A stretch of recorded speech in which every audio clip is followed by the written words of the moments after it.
Voilà, eh bien, bienvenue à toutes et à tous. On poursuit ce cycle avec un invité qui n'est pas psy, qui n'est pas philosophe, qui est un écrivain, Stéphane Lambert, que je remercie beaucoup d'être venu de Paris pour discuter avec nous, parce que Stéphane a préféré ne pas avoir le mode de la conférence, mais plutôt quelque chose d'un dialogue, d'une interaction et d'un échange avec nous. Alors bien entendu, comme voilà, j'ai bien sûr souscrit à cette proposition, mais je n'étais pas tout à fait conscient de ce que ça impliquait. Parce que là, ça impliquait que je lise vraiment, en tout cas un certain nombre de ses ouvrages, parce qu'il y en a beaucoup, donc je ne pouvais certainement pas les lire tous. Mais j'étais parti, en fait, parce que je ne connaissais pas Stéphane Lambert avant de découvrir le livre qu'il a écrit sur Rothko. Donc c'était dans le cadre du séminaire de l'année dernière. J'étais tombé sur ce livre, je crois que c'était dans une exposition Rothko, je ne sais plus très bien où c'était. Bref, j'ai été très touché par ce livre, très touché par la manière dont il abordait la tentative de faire sienne, ou en tout cas d'approcher le plus possible la démarche créatrice d'un artiste.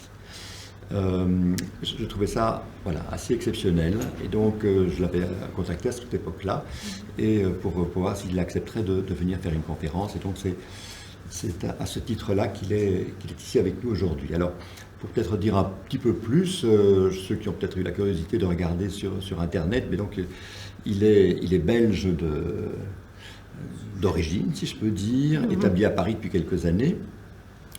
Il a commencé à travailler dans l'édition, me disait-il, mais je crois que c'est également sur son site que ça figure.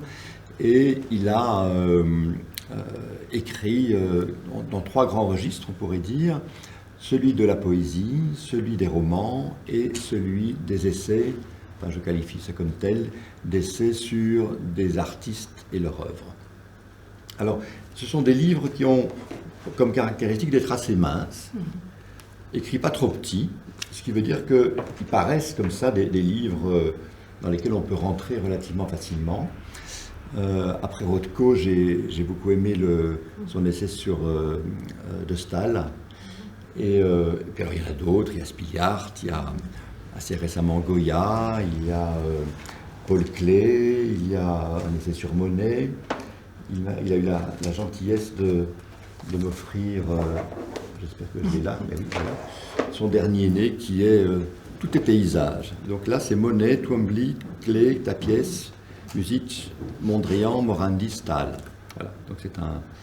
Alors, il y a toujours à chaque fois un grand souci quand même dans la présentation et dans le style. Enfin, ça, j'y reviendrai un peu plus tard quand on parlera plus en détail avec lui des choses. Voilà. Alors, ce qui m'a amené à l'inviter, au-delà de la séduction que j'ai ressentie pour cette manière d'aborder l'œuvre d'un peintre, c'est que ce qu'il écrit sur le processus créateur, j'ai rencontré un écho très important par rapport à la manière dont petit à petit, je évolue ma conception du fonctionnement psychique, également du développement des processus psychiques.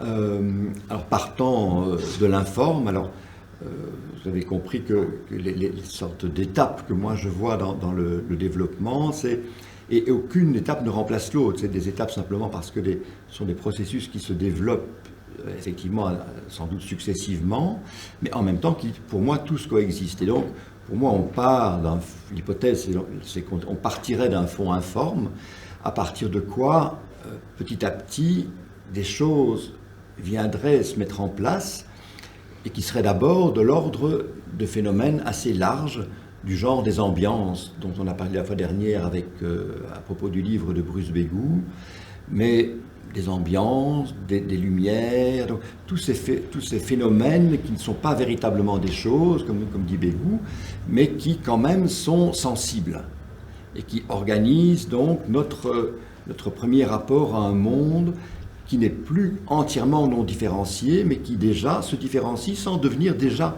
des objets. Et c'est ça qui moi, m'avait intéressé. c'est que donc par la suite, au sein de ce monde médial, j'imagine voir arriver quelque chose qui serait de l'ordre de la place de l'objet, c'est-à-dire quelque chose, c'est pas l'objet, ce serait l'endroit où, le lieu où il serait appelé à émerger. Et ensuite, des liens que moi je verrais plus comme liens sensorimoteurs dans le cadre de la relation précoce mère-bébé, des liens qui mènent ensuite vers l'émergence d'un objet. Voilà. Donc c'est ce processus-là. Et ce que je trouve intéressant, c'est que Stéphane Lambert, dans son travail, eh bien, il propose le processus inverse. C'est-à-dire qu'il me semble qu'il rencontre un tableau, voilà, des tableaux, il va voir des tableaux, il lit des biographies, il se rend à des endroits où ont lu, créé, sont nés, ont vécu des artistes dont il parle, et puis, petit à petit, quelque chose se forme, enfin, ou se perd sa forme pour une sorte de rencontre, je dirais, entre lui et l'artiste et l'œuvre. Mais quelque chose où alors on ne peut plus faire vraiment la part des choses entre l'auteur du livre qu'on lit, l'artiste dont il est question et les œuvres qui sont le média de cette sorte de construction partagée. Voilà. Alors, qu'est-ce que je voulais encore dire ? Donc l'idée, c'est vraiment d'essayer dans cette séance-ci, avec son aide, avec l'apport de sa réflexion sur la création artistique, de peut-être essayer de mieux préciser encore ces différents passages entre ces formations du psychisme que j'ai essayé de rappeler très brièvement. Voilà. Peut-être pouvez-vous dire, Stéphane, qu'est-ce qui vous a intéressé dans la rencontre peut-être que vous a été proposée, ou qu'est-ce que vous... Dans la rencontre ici aujourd'hui ? Aujourd'hui, peut-être, oui, vous a amené à accepter finalement de venir parmi nous. Déjà, si je peux réagir à oui, ce bien que sûr. vous venez de dire. Moi, j'aimais bien justement la notion d'informe dont je parlais dans votre livre aussi que vous m'avez transmis. Et, j'ai pas tellement l'impression que ce soit inverse en fait ce que je fais. Je crois que ça reste quand même. Parce que moi, dans la particularité de mon travail, c'est que bon, c'est des essais.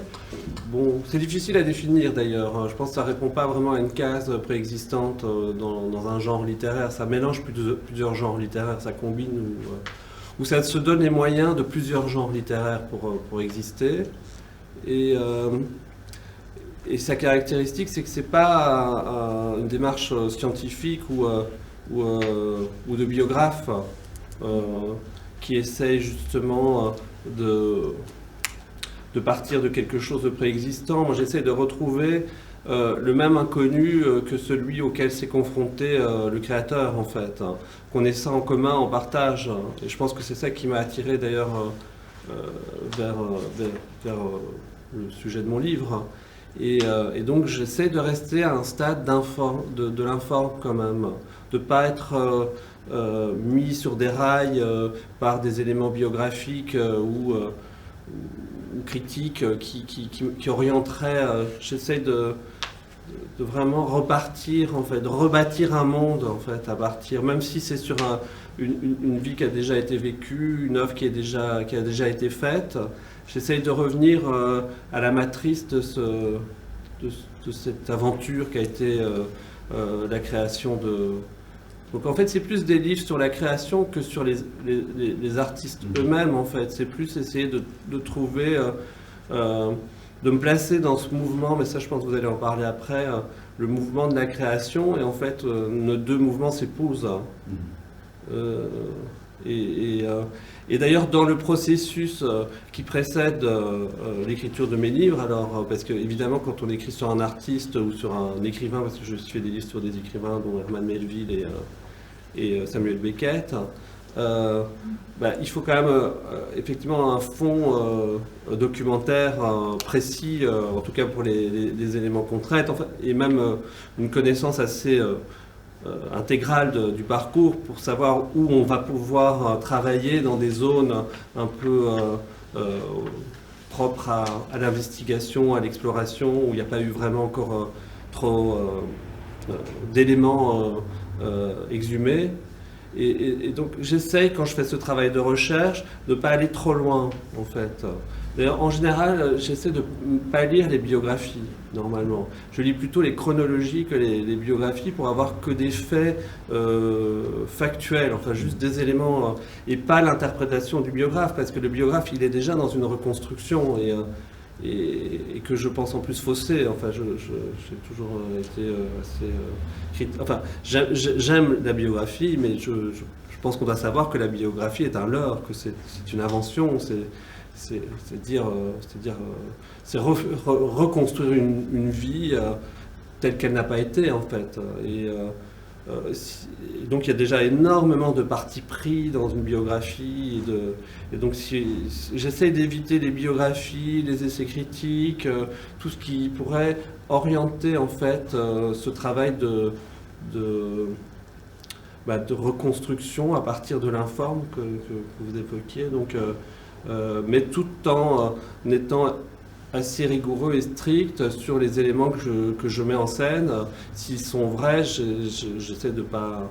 Enfin, je sais que j'ai des amis dans l'écriture qui, eux, se permettent des fois de modifier un peu la chronologie des faits, et ça, j'aime pas trop, en fait. Je préfère... tout ce qui est avéré, je m'y... et après, je travaille sur les zones où on peut travailler, en fait. C'est un peu ça que je voulais dire, c'est-à-dire qu'il y a dans ce travail de préparation que vous faites, à partir du choix évidemment que vous avez fait d'un artiste en particulier, d'une œuvre en particulier, parce qu'elle vous a parlé, donc elle a sollicité en vous des choses très profondes. Ce que je voulais dire, c'est que vous établissez d'abord, comme vous dites, les faits, enfin vous prenez connaissance des faits, c'est-à-dire l'objectif, vous pourrez dire.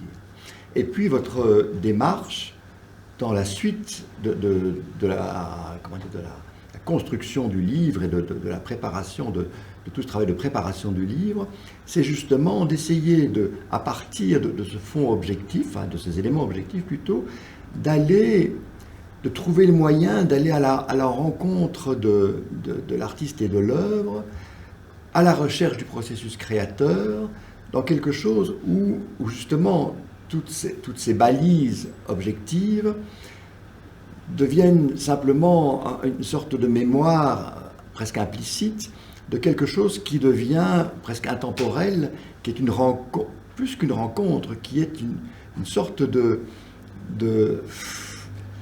création. Alors j'essayais de le qualifier, j'ai pensé au mot double, mais c'est pas un double, parce qu'un double ça veut dire qu'il y a un et deux, c'est pas un double. Il me semble que ce que vous tentez de faire dans votre démarche de travail à partir de l'œuvre d'un artiste, c'est d'être véritablement, de vous immerger dans quelque chose qui est de plus en plus proche des ambiances et où finalement on peut, où vous imaginez, mais dans quelque chose qui n'est pas hors de l'artiste. C'est comme si vous étiez dans le corps ou le mouvement plutôt de l'artiste en train de créer, retrouvant ce mouvement. Voilà.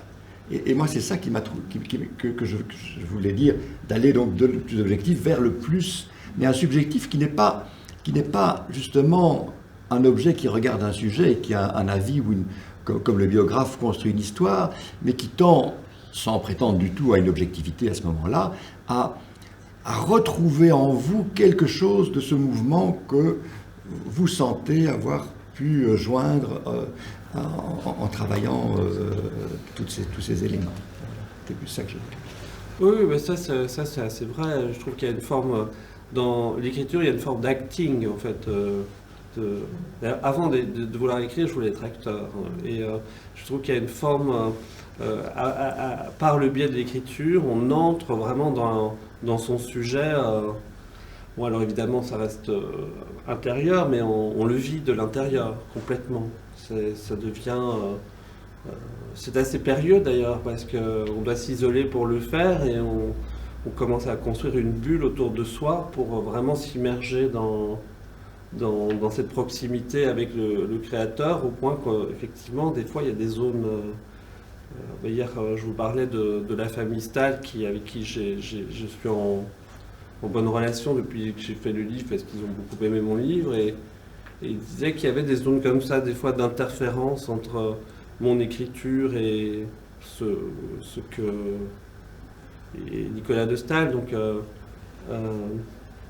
Et même des souvenirs même, qui revenaient à certains. En lisant mon livre, il y a des souvenirs avec leur père qui revenaient. Donc c'est qu'il y a une forme de plongée dans cette intériorité qui fait qu'on, dans ces grands fonds, on trouve une espèce d'espace commun en fait.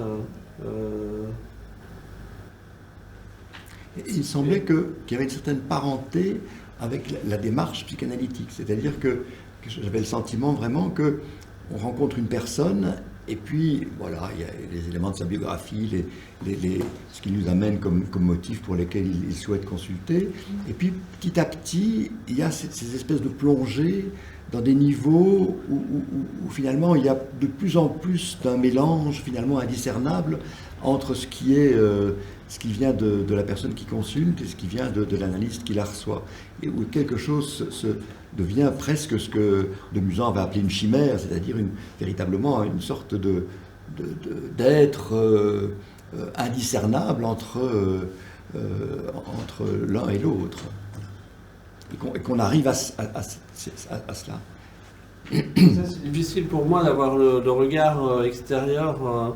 Alors je suis intéressé par la psychanalyse, et c'est aussi une raison pour laquelle j'ai accepté votre invitation. Et puis je trouve que c'est toujours intéressant quand on écrit d'être confronté à des regards de différents ordres, enfin différents niveaux de lecture, et c'est toujours enrichissant, et de voir comment ça navigue et comment ça existe dans le regard et la conscience d'autrui.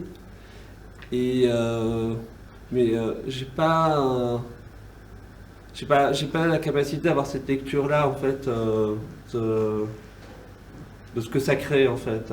La seule chose que je sais, c'est que le livre pour moi, c'est d'essayer l'expérience du livre, de l'écriture du livre, c'est aussi de savoir pourquoi je vais écrire ce livre. Et c'est pour ça aussi que je dois essayer de mettre de côté un maximum d'éléments qui me conditionneraient dans cette démarche. Peut-être aussi c'est le fait d'avoir abandonné toute sorte de trop grande identification au préalable, qui me permet peut-être d'aller au plus près comme une éponge en fait. Il y a un côté moi, je pense que j'ai une grande porosité déjà à la base. Par exemple, quand je fréquente les gens et je suis un peu avec eux, je commence à avoir les mêmes tics, à avoir le même...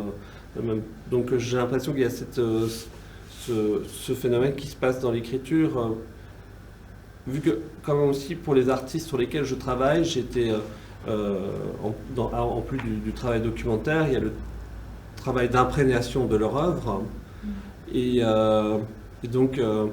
de leur œuvre, et pour certains ils ont aussi écrit. C'est le cas de Nicolas de Staël qui a écrit une correspondance assez formidable et dans laquelle il est en entier, et où je retrouvais en fait des échos que je pouvais facilement assimiler comme étant presque les miens. Donc je suis imprégné totalement au moment où je commence à écrire de l'identité de l'artiste.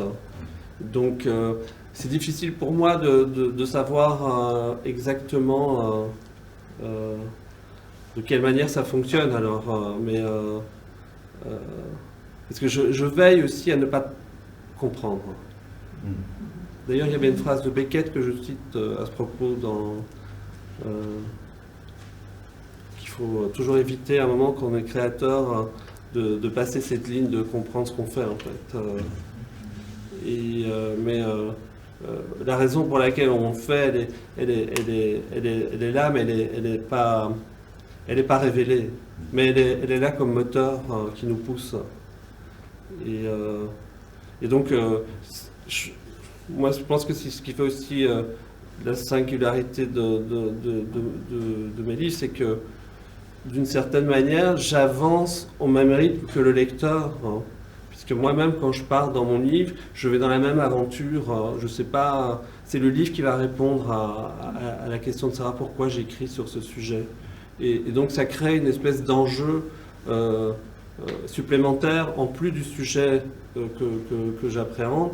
Il y a et le lecteur me suit dans ma propre traversée ou accomplissement littéraire. Dans chacun de vos livres, chacun j'en sais rien, mais en tout cas dans ceux que j'ai lus, il y a à chaque fois une sorte de mouvement, d'itinéraire dans lequel on est invité à rentrer et à vous suivre. Et voilà, je pense que c'est quelque chose qui est une manière d'écrire qui n'est pas une manière justement chronologique comme pourrait l'être une biographie, mais où c'est vraiment, vous laissez le lecteur suivre le mouvement qui a été le vôtre il me semble en tout cas, dans le travail de création de chacun de ces essais. Je vais peut-être dire que chacun est invité à intervenir. Hein. On a démarré avec Stéphane pour lancer et chauffer un peu la salle, mais n'hésitez pas donc à repartir au fil de vos questions et de vos associations. Bien sûr. Alors vous dites à un moment donné l'impossibilité de reproduire l'énoncé d'une peinture en mots. Nous pouvons seulement espérer éveiller par nos mots un train d'associations semblables. Et alors, quand vous parlez des artistes, parce que ceux sur lesquels vous faites un travail, ce sont quand même des très grands artistes, alors vous dites, mais au fond, c'est quoi un grand artiste? Et alors, votre définition, ce serait, c'est dans l'essai sur De Staël, vous décrivez ça, des créateurs qui ont inventé un nouveau langage pictural, ou plus généralement artistique, reconnaissable au premier coup d'œil, lié au questionnement de l'être, à savoir de ce qui est en deçà du moi identifiable. Oui, c'est-à-dire qu'en fait, il y a quand même un point commun qui n'est pas conscient au moment où je fais mes choix, mais a posteriori sur les artistes sur lesquels j'ai travaillé, c'est que il n'y a pas une séparation nette entre leur vie et leur œuvre. Leur œuvre est vraiment la traduction formelle du cheminement humain de leur parcours. Et ils ont cherché à travers leur discipline artistique à traduire et même à s'accomplir. Hein, pour certains, c'était un accomplissement à travers la forme que prenait leur création, tout ce qui les traversait en fait. Et ça, c'est quelque chose qui forcément, je pense, m'a aimanté vers ces créateurs, parce que je ne sépare pas non plus les deux, en fait. Moi, je suis toujours étonné qu'on continue de dire qu'il faut séparer la vie de l'œuvre. Même quand on le dit, par exemple, pour Céline, je trouve que c'est pas vrai. Et en plus, c'est pas spécialement à son avantage, parce que les zones d'ombre de Céline, elles sont même dans Mort à crédit, enfin dans Voyage au bout de la nuit. Il faut accepter l'être dans sa dualité, dans sa complexité, et, avec les excès qu'après. Souvent le problème, c'est de vouloir politiser une parole artistique, en fait. C'est souvent le danger, et on entre. Mais je vois pas comment on peut séparer l'être du créateur. Je me demande si c'est aussi un mouvement par rapport à une certaine tendance à vouloir expliquer l'œuvre par la vie de l'artiste, ce qui est aussi tout aussi aberrant, hein, que de séparer l'un de l'autre. Enfin, c'est un mélange dans lequel on ne sait pas ce qui influence quoi. On peut tout aussi bien penser que l'œuvre influence la vie de l'artiste. Enfin, donc c'est dans les deux sens, et c'est sans doute très... Ben oui, parce que si l'artiste est vraiment complètement immergé dans sa vie artistique, ça a une influence, évidemment, une incidence directe sur sa vie propre. puisque je parlais tout à l'heure de la famille Stahl, les enfants se souviennent que leur père était tout le temps occupé, affairé dans sa création, en fait, et donc, en fait, ils avaient toujours peur de le déranger, tout était en fait construit autour de sa création, et même là où il travaillait à Paris, dans son atelier, en fait, il logeait au sous-sol sa famille, quand il était vivant, et pour rentrer, il rentrait par la fenêtre, quand il dit, parce qu'ils avaient peur, en ouvrant la porte, que ça fasse du bruit et que ça le dérange. Donc effectivement, la création, elle avait un impact sur tout son environnement, en fait. Hein. Et c'est souvent le cas chez la plupart des créateurs. Dans mon livre sur Beckett, et Caspar David Friedrich, je rapporte le propos de la femme de Caspar David Friedrich qui disait qu'il fallait pas du tout le déranger quand il peignait le ciel, en fait. C'était le moment où il était très irritable et dans une tension. Donc oui, c'est compliqué de savoir effectivement. D'ailleurs, je pense qu'il n'y a pas de sens, en fait. Le centre est un peu mouvant, en fait, dans ses vies. Elle se déplace sans arrêt. Et quand vous parliez du fait qu'il y a, c'est pas chronologique, c'est un peu ça qui le justifie, c'est que j'essaie d'être de me rapprocher de, je ne vais pas avoir l'air d'être trop ambitieux, mais du cœur du sujet.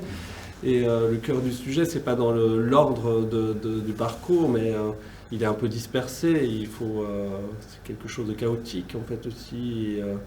Mais la création est une espèce. Il y a une phrase d'un auteur suisse qui dit ça, que la création c'est un chaos réorganisé, mais qui pour avoir l'air d'un chaos en fait. Et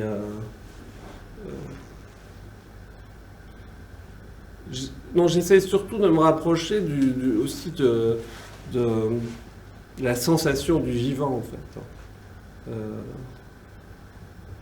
Je sais que dans ce rapport-là à l'écriture, dans les écritures qui m'ont un peu formé, il y avait Virginia Woolf, c'était très important pour moi parce que vraiment elle se plaçait pas du tout dans la dimension chronologique, mais dans le rapport sensoriel au temps, et elle construisait en fait un cheminement comme ça où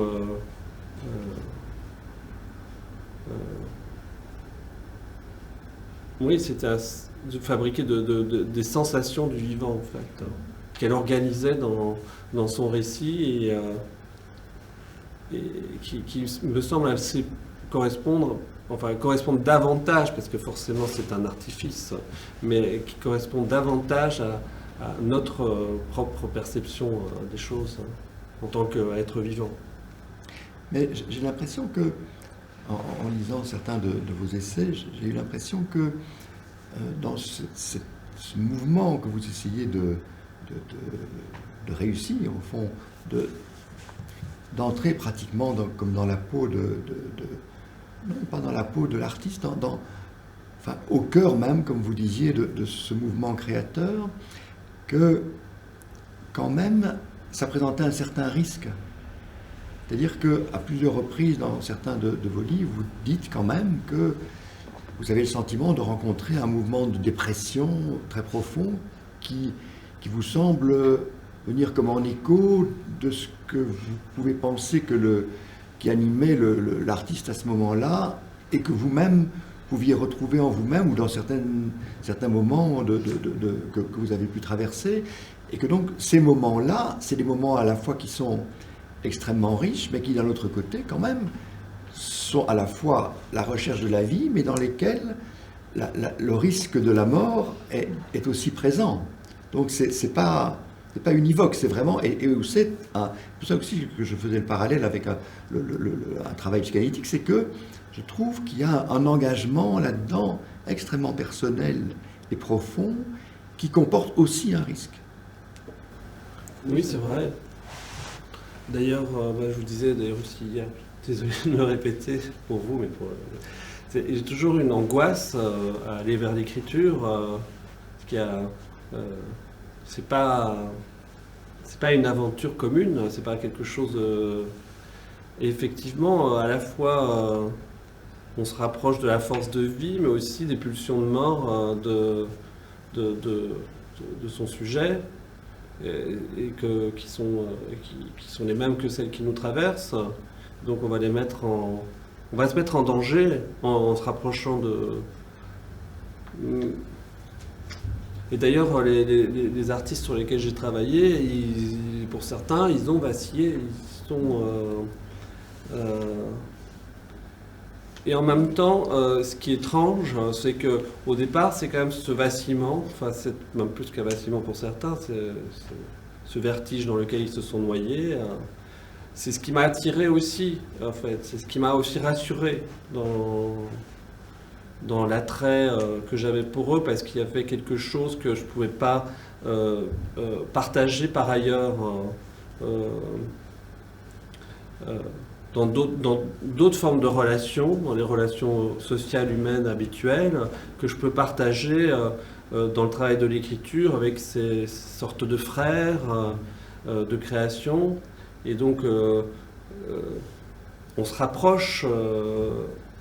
Donc, à la fois, c'est ça qui rassure, c'est qu'on se dit qu'on va se mettre en commun, donc ça fait un peu moins peur, mais en même temps, c'est vrai qu'on traverse des zones de défaillance.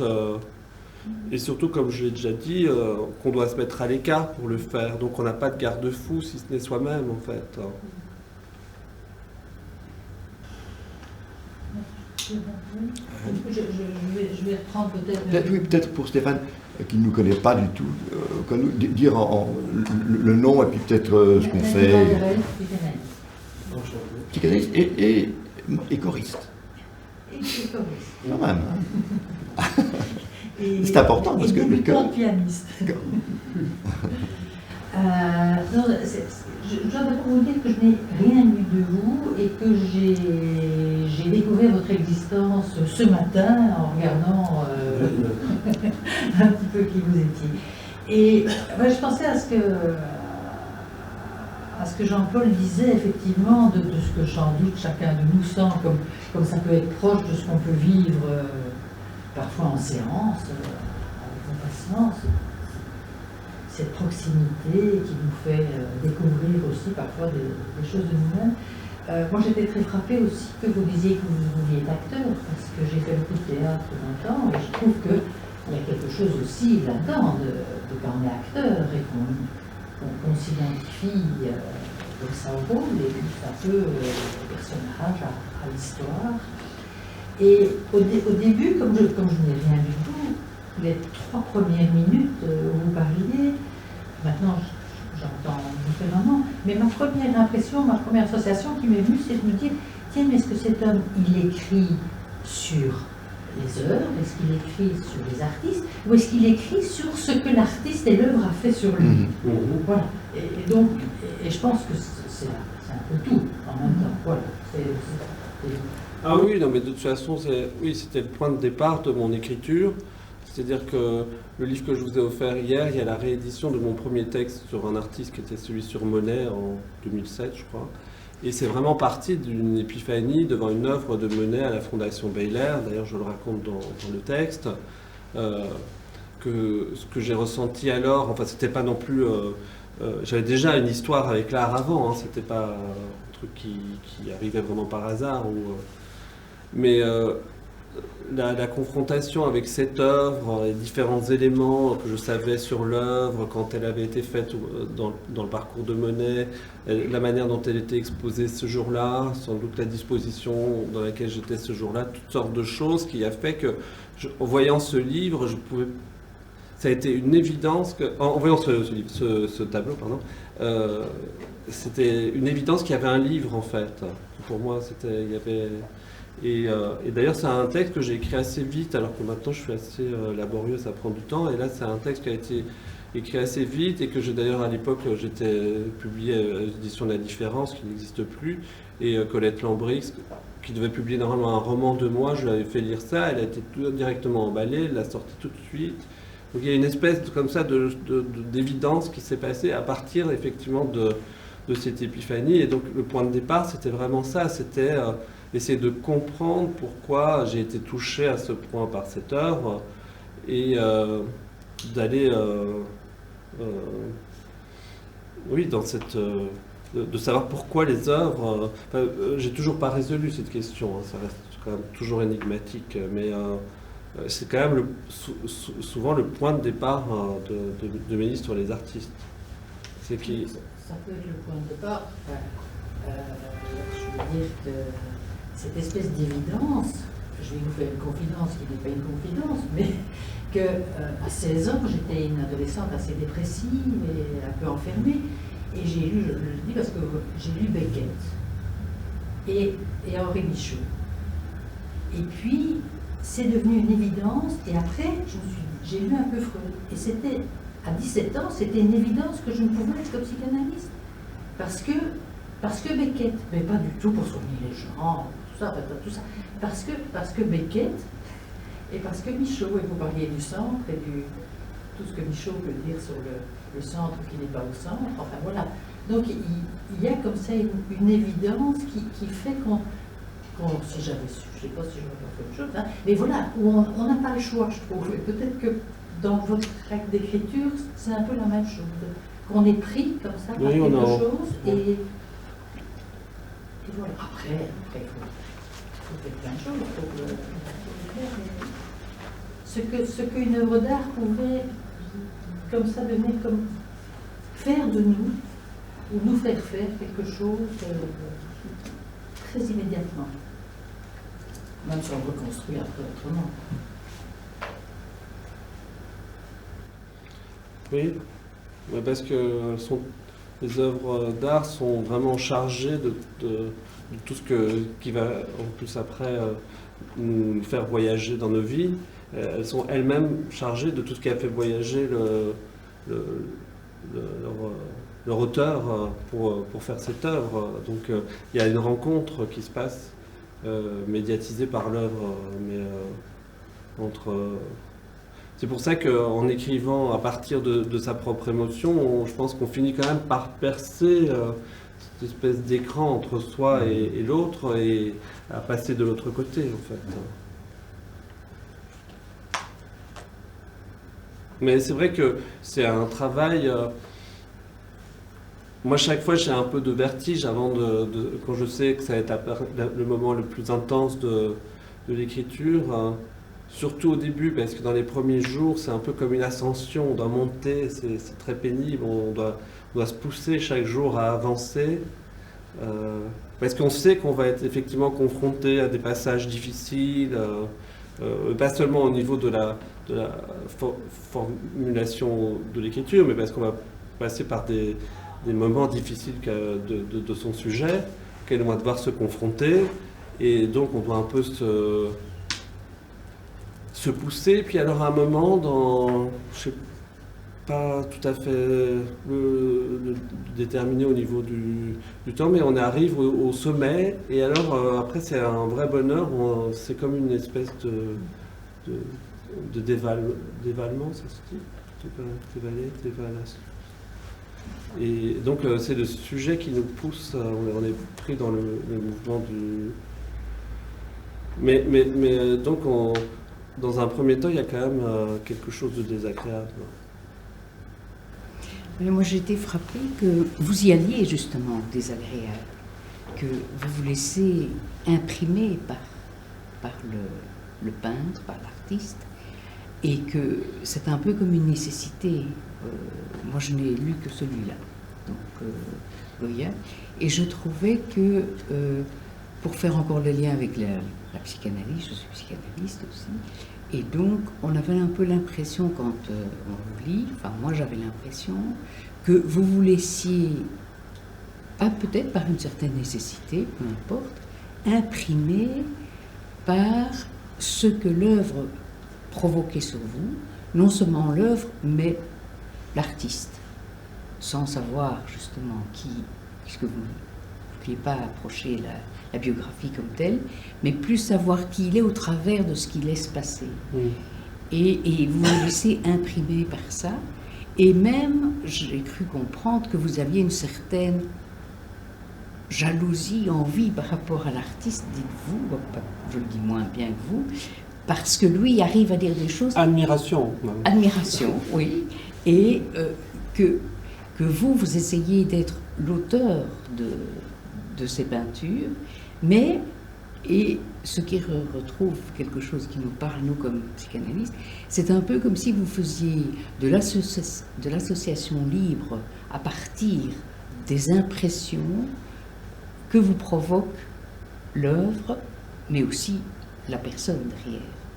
Et quand vous parlez de la nécessité, c'est pour ça que je vais juste citer ça. C'est le livre sur qui? Goya. Et vous dites à un moment donné, leur combat, vous parlez sans doute des artistes, avait un principal objectif, donner une forme à l'informulable, une apparence à ce qui reste voilé. Tout ce que les mots ne parvenaient pas à épuiser. L'innommable dont parlerait Beckett. Beckett. Comment parvenir à le dire quand même, comment aller au-delà du dire, de ses empêchements. Je trouve que cette phrase est très belle parce que on voit bien que vous retrouvez cette même comment y aller, comment traduire quelque chose qui nous est là et bon, ça touche très fort. Ça. Oui, mais c'est pour ça que justement le chemin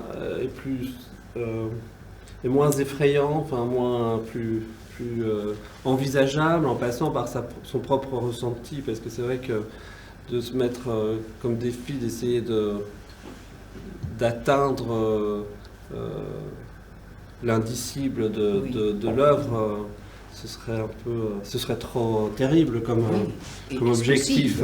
Est-ce possible?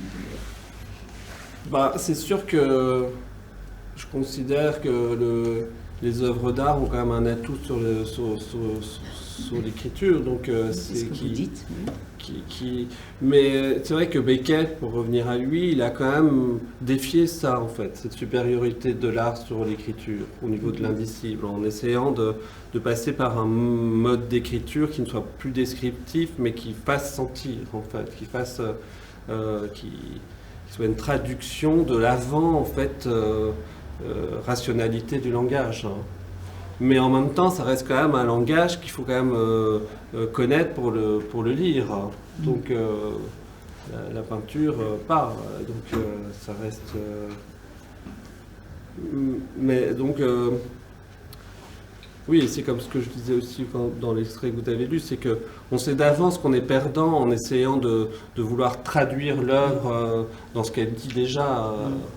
Donc vraiment le chemin à tracer, c'est d'essayer de comprendre ce qui nous lie à elle et espérer que ce chemin-là parvienne à créer quelque chose qui soit aussi, enfin peut-être pas aussi, mais en tout cas pertinent et de... Oui. On a parlé à plusieurs reprises de Beckett, donc c'est avant Godot. Et alors, avant Godot, c'est intéressant parce que c'est justement la période sur laquelle vous allez écrire. À propos de Beckett, c'est une période très particulière, années 36-37, c'est-à-dire qu'il a 30 ans, Beckett, il traverse une crise existentielle très importante, il a fait 3 ans de thérapie avec Bion, et il décide de partir en Allemagne pour un voyage. Voilà. Et avant de partir, il a écrit un livre qui s'appelle Murphy, un roman. Et vous dites, il y relatait l'inexorable ensevelissement en lui-même d'un être ayant rompu le lien avec le monde extérieur, en prenant l'habitude de se plonger dans une sorte d'état intermédiaire entre veille et sommeil, gouverné par une paralysie de la pensée. C'est intéressant parce que Bion, qui est un psychanalyste anglais assez essentiel, je veux dire, dans le devenir de la psychanalyse, a travaillé essentiellement sur les troubles de la pensée. Et la paralysie de la pensée, c'est ça qui met que vous mettez en premier dans ce moment particulier donc de Beckett. Alors, votre hypothèse, c'est que cette crise créative de Beckett, elle serait liée à une nécessité de trouver une forme littéraire, je vous cite, telle que l'écriture ne soit pas au sujet de quelque chose, mais soit ce quelque chose. Que la forme soit contenue et le contenu forme. Et alors, vous dites qu'il devait d'abord pouvoir se dégager de l'influence de Joyce, qui était d'une certaine manière indépassable, et et vous pensez que cette analyse avec Bion, elle aura surtout appris à Beckett à accepter ce qu'il est et à vivre cette forme d'enfermement qu'est l'écriture.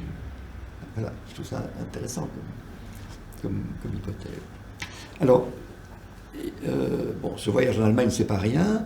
Vous dites aussi dans votre livre, bon, je dévoile, mais en même temps, je dévoile, mais je ne le dis pas avec la beauté de votre écriture, donc je pense que ça ne dévoile en fait pas grand-chose vraiment, si ce n'est quelques éléments pour pouvoir se repérer.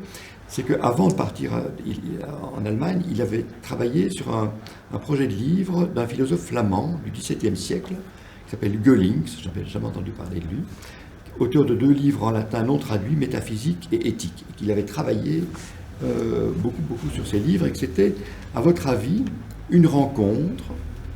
Et vous dites, ce que recouvre une telle notion de rencontre dans le parcours d'un homme à l'heure où il cherche à formaliser ce qui sera sa voix.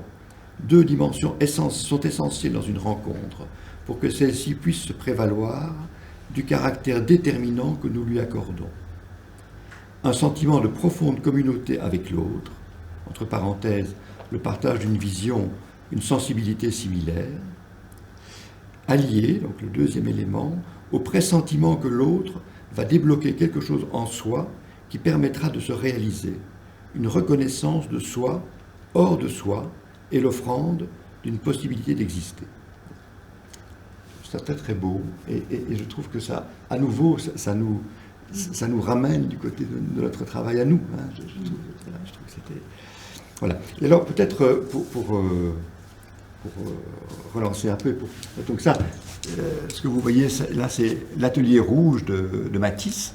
Alors pourquoi j'ai pris cette œuvre-là?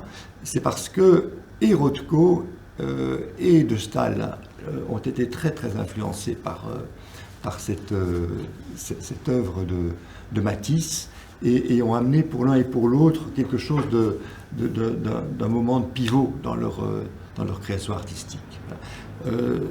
Pour dire que, bien sûr, les rencontres, ça peut aussi être une rencontre avec, non pas une personne, mais ça peut aussi être une rencontre avec une œuvre ou même avec un tableau qui peut provoquer ce type de choses. Alors, pour revenir à Beckett, je n'avais pas prévu que je devais me déplacer. Le déplacement fait partie de des choses. Voilà, ça c'est Friedrich. Friedrich, 2 hommes contemporains à la lutte. Je vais vous passer les 3, comme ça vous voyez un peu les tableaux de Friedrich.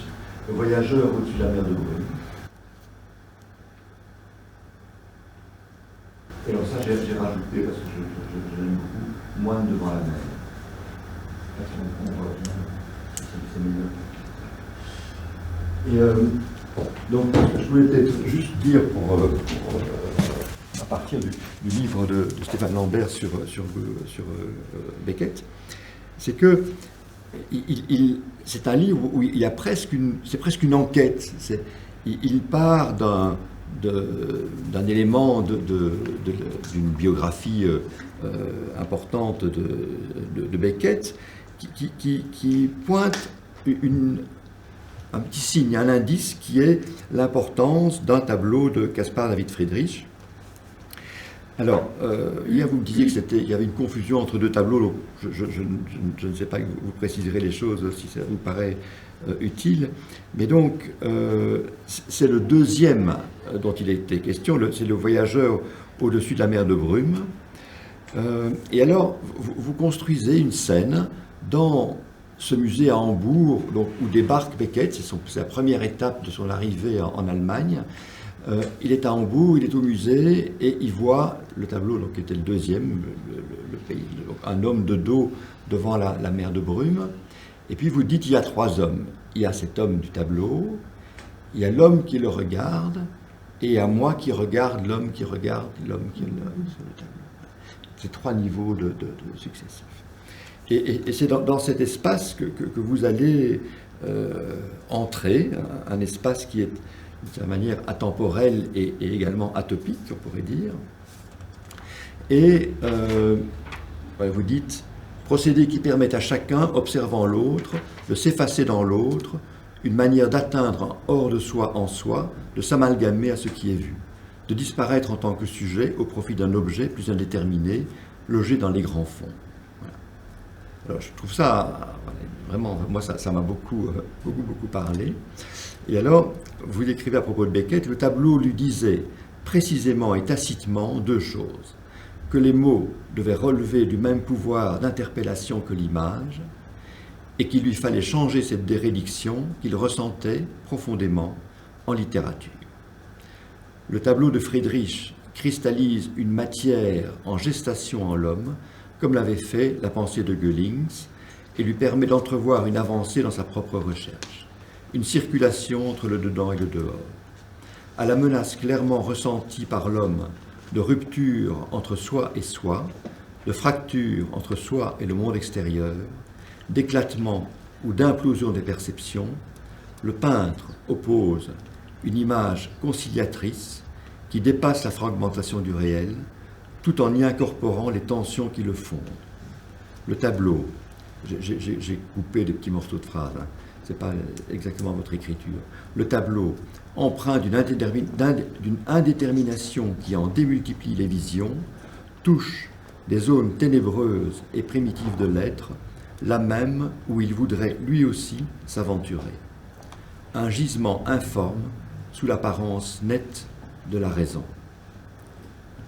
Enfin bon, je pourrais continuer, mais ça vous donne voilà, je trouve bien, enfin comme Blandine l'a fait aussi à propos de Goya, cette manière d'avancer, et je trouve que ce voyage en 36-37, c'est aussi quelle Allemagne, hein, elle est traversée par cet homme, hein, ce jeune peintre en crise, dans une société en crise qui va sombrer dans la violence innommable des années qui vont suivre. Et lui, voilà, il y a ce film, parce qu'il y a Hambourg, et puis il y a d'autres musées où il va retrouver d'autres tableaux de Friedrich. Voilà. Ce que je voudrais d'abord dire, c'est que c'est amusant, parce que quand vous en parlez maintenant, je vois bien que ça correspond à une période de ma vie où j'ai écrit ça, que je ne pourrais plus écrire aujourd'hui, en fait. C'était des préoccupations que j'avais alors. Enfin, c'était il n'y a pas si longtemps, hein, c'était en 2016, mais 2015 même. Et comme quoi on convoque quand même tout ce qui nous traverse au moment, et on ne choisit pas les sujets par hasard. Hein. Et en fait, ce que vous avez oublié de dire dans la présentation, c'est qu'il y a 2 parties dans le livre. Donc il y a la première partie qui est 1 et la deuxième partie qui est 2. Et c'est vrai que donc à ce moment-là de son parcours, c'est vraiment un sujet très très riche, hein, parce que oui, on a un moment charnière d'une vie humaine qui va se transformer sous l'effet effectivement d'une rencontre avec une œuvre d'art, en ce qu'elle peut effectivement, à un moment dans un parcours, éclairer sur le chemin à faire, ou en tout cas rassurer sur le chemin à accomplir. Et donc la première partie, je le mets plutôt en scène à son arrivée. Et effectivement, tout ça n'est pas documenté, en fait, parce que Beckett a tenu un carnet pendant tout le séjour dont on a connaissance. Et par ailleurs, il y a aussi toute sa correspondance qui maintenant est publiée. Et donc, tout son rapport avec Friedrich, dans la première partie de son voyage, à savoir il arrive en octobre, donc jusqu'à février, il ne parle pas de Friedrich, en fait. Donc pendant 4 mois à peu près. Et ce n'est que le 14 février 1937, quand il est à Dresde, qu'il note cette petite phrase, qu'il a eu une espèce de coup de foudre pour ce tableau de Friedrich, celui-là, qui s'appelle « 2 hommes contemplant la lune », qui pour lui représente une forme de romantisme bémolisé. C'est l'expression qu'il utilise. Et en fait, effectivement, moi j'ai un peu fait ce livre comme une enquête, enfin, sans avoir les éléments autres que mon intuition et ma réflexion. Et j'ai refait le voyage aussi de Beckett. Et j'ai essayé de comprendre comment ça s'est passé. Et je pense qu'il devait avoir une espèce d'antipathie pour le romantisme, et peut-être une méconnaissance aussi de la diversité du romantisme, qui fait que les premiers Friedrich qu'il a vus pendant les premiers mois, et c'est impossible qu'il les ait pas vus parce qu'il a été dans tous les musées où ils sont contenus, donc il a dû les voir. Il était un peu perturbé d'avoir cette attirance envers un peintre dit romantique, alors que normalement il n'aime pas le romantisme. Et d'où son silence en fait. Mais quand on refait le voyage, effectivement, et qu'on visite le musée Beaux-Arts de Munich, effectivement, il y a cette œuvre majeure de Friedrich, l'homme, le deuxième qu'on voit pas là, mais l'homme qui regarde l'homme de dos qui regarde la mer de nuages. C'est tellement Beckett au moment où il arrive en Allemagne, en fait. C'est toutes ces crises que vous avez citées, il y en a plusieurs. Hein. Effectivement, Murphy, c'est un peu son double. C'est le double qu'il aurait pu être, en fait, parce qu'à la fin, Murphy il meurt. Il se laisse. Oui, je crois qu'il y a une explosion ou quelque chose comme ça, avec le gaz. Et Murphy il le laisse derrière lui. Effectivement, il attend qu'il ait des nouvelles des éditeurs pour le publier, puis c'est pas aussi facile que ça. Mais Beckett, il est un peu dans cet état, et le monde est un peu aussi dans le brouillard face à lui. Donc c'est vraiment une image qui correspond totalement à la situation de Beckett arrivé en Allemagne. Et la deuxième image, celle des deux hommes, c'est tout à coup comment ce qu'il faut rajouter, c'est que donc en fait le témoignage qu'on a de Beckett par rapport à Friedrich, il est double. Il y a cette petite note qu'il a faite dans son carnet le soir où il a vu l'œuvre, mais quelques décennies plus tard, il dira à une amie très proche que ce tableau de Friedrich est à l'origine d'En attendant Godot. Donc, et d'ailleurs, c'était plus ça, le point de départ de mon livre, c'était de savoir comment ce petit tableau, parce qu'en plus c'est vraiment un tout petit tableau, il a dû le revoir plusieurs fois pour être au plus près. Et en plus, à l'époque, il n'y avait pas de bonne reproduction, donc il n'a pas dû le revoir par la suite. Donc vraiment, c'était au moment de la rencontre et de l'imprégnation avec l'œuvre que cette œuvre est rentrée en lui et que ça a commencé son travail vers En attendant Godot, qui n'écrira que 10 ans plus tard. Hein. C'est même pas... Et donc, c'est à partir de là, quand j'ai su ça, que je me suis dit je vais écrire un livre là-dessus, et que je suis remonté à toutes les crises d'avant. Et ce petit tableau, il lui a dit des choses sur effectivement la manière d'accepter finalement ce cheminement. Peut-être qu'il était en conflit avec la perspective de cette vie d'écrivain, quelque chose qu'il n'acceptait pas en fait, hein, et qui butait aussi, comme vous l'avez dit, avec Joyce, qui était cet exemple insurmontable, indépassable qu'il avait. Donc, pendant son séjour en Allemagne, il a commencé aussi à écrire en allemand en fait, et il a peut-être parce qu'il parlait aussi bien l'allemand que le français. Et d'ailleurs, après, il a toujours participé à ces traductions en allemand. Enfin, il y avait un traducteur qui le faisait, mais il relisait ses textes en allemand. Il a d'ailleurs eu un gros parcours en Allemagne. Et pendant ce séjour en Allemagne, il a commencé à envisager, mais c'était pas très clair, c'était pas complètement conscient, qu'il devait peut-être changer de langue pour ouvrir... Et donc c'est cette notion de deux qui est qu'il doit élargir, il doit peut-être sortir d'une forme de claustration dans laquelle il se trouvait, qui à mon avis a été l'a interpellé. Et dans En attendant Godot, évidemment, il y a deux personnages. Et s'il n'y avait qu'un seul personnage, ça n'aurait aucun intérêt. C'est comment on vit avec l'autre, comment on se construit avec l'autre. Et puis comment aussi, dans le tableau de Friedrich, avec un dispositif extrêmement simple, on arrive finalement à dire tellement de choses. Et d'ailleurs, on ne sait même pas ce que ça dit. Ça reste...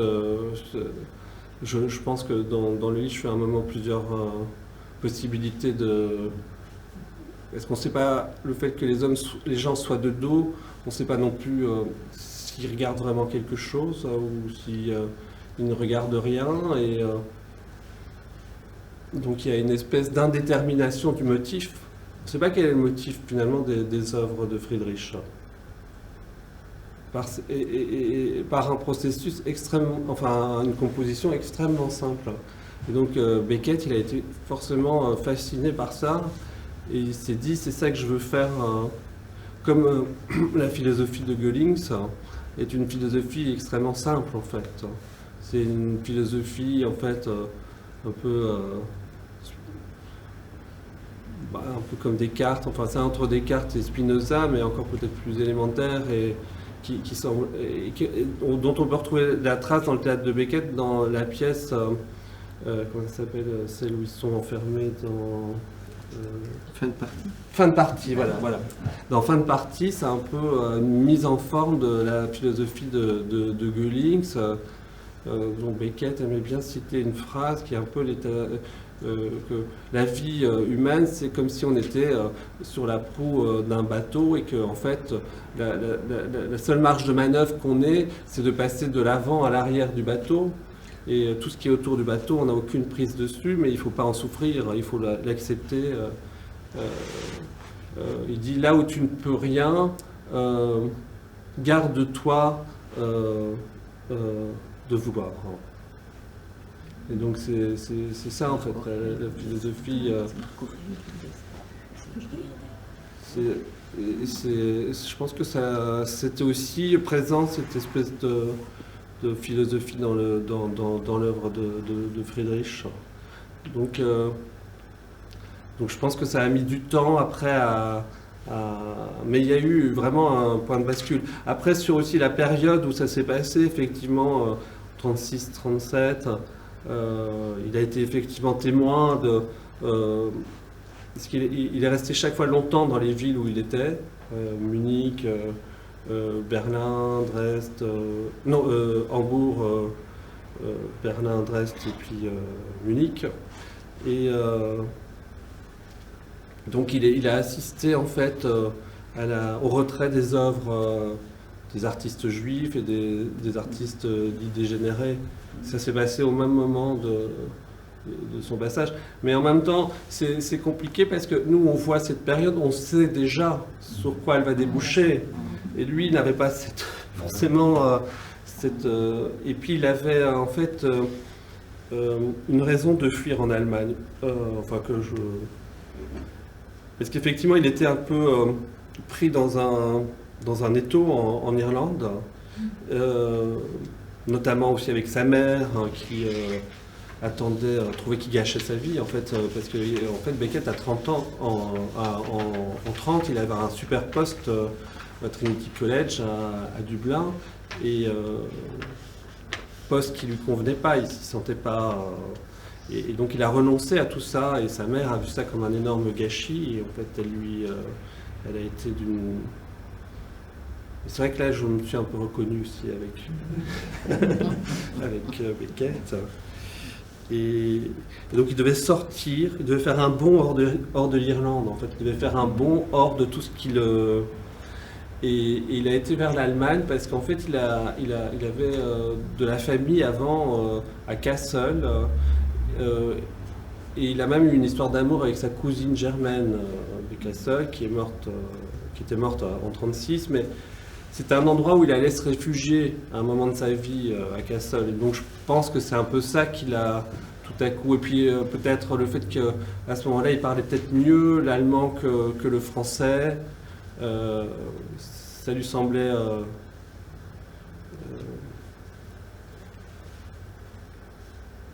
plus spontanément. Et ce qui était très beau aussi, après je suis un peu bavard, c'est que, et ça a été une raison pour moi d'écrire le livre. D'ailleurs, au départ, je voulais en faire une préface, parce que il a, à ce moment où tout allait mal dans sa vie, il a délibérément choisi de faire ce voyage dont il savait que ce serait un itinéraire à travers l'Allemagne pour visiter tous les grands musées allemands et revoir toutes les grandes œuvres. Donc peut-être dans un état de prescience qu'il allait avoir une chose terrible qui se passait, que c'était le moment de le faire. Et ça m'a... Je trouvais ça magnifique, en fait.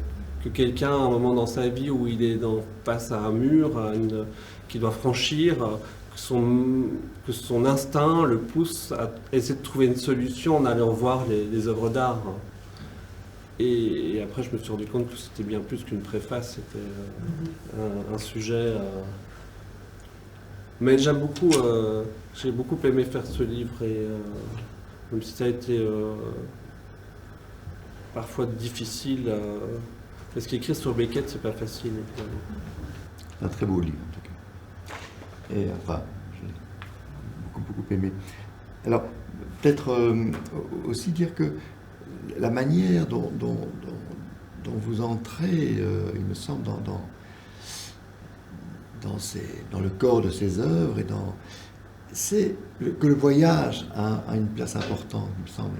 Parce que, bon, ben voilà, on vient de parler là, du voyage de Beckett en Allemagne, mais de Stahl, il y a deux parties dans votre livre.